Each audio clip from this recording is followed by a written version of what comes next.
So I'm gonna give an argument for why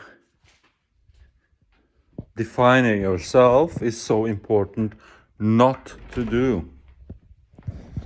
And why do I say that? Why do I say like it's defining yourself is part of the ego. The ego keeps you trapped and in bitterness, negative thoughts, victim mentality, and these sort of things. That the world owes you something.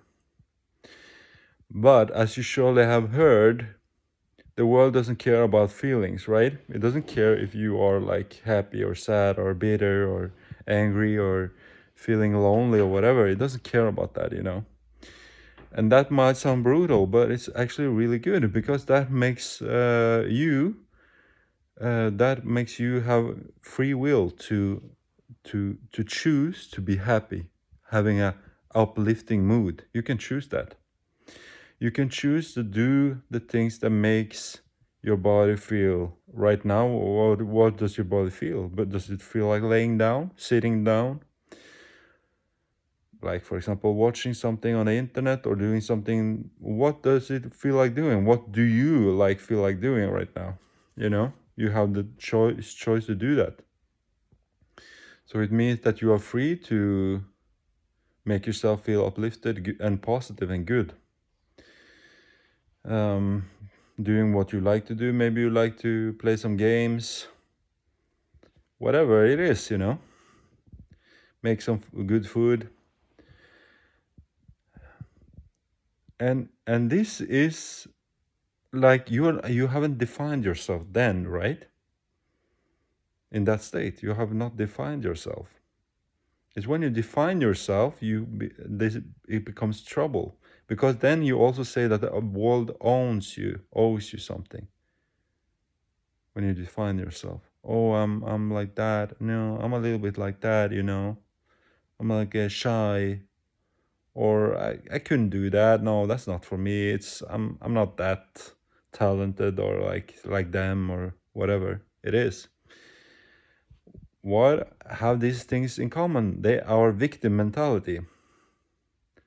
Where did the victim mentality come from? It came from you defining yourself.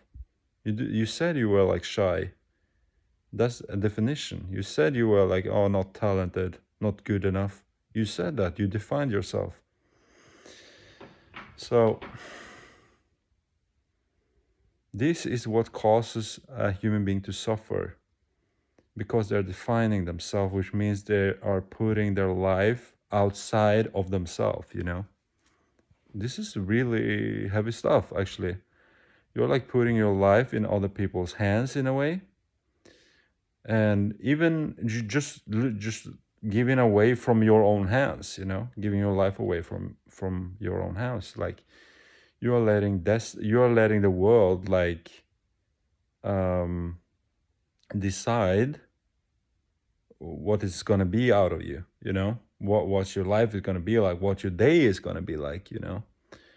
And that's why, and the result, and just the aftermath of that is just your moods and stuff like that.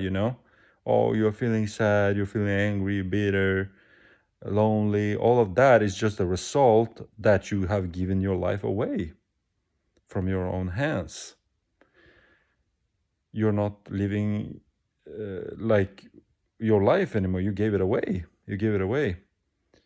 And this is really interesting, really interesting. Because as I said, everything, then you see like everything comes from the definition that you define yourself as not good enough. You define yourself as this and that. You shrink your life, basically shrinking your life. That means like you have given it away. You're not giving it away. Your life is no longer in your hands. Very wow. This and that's like why so many people out in the world are living a life that is not independent at all.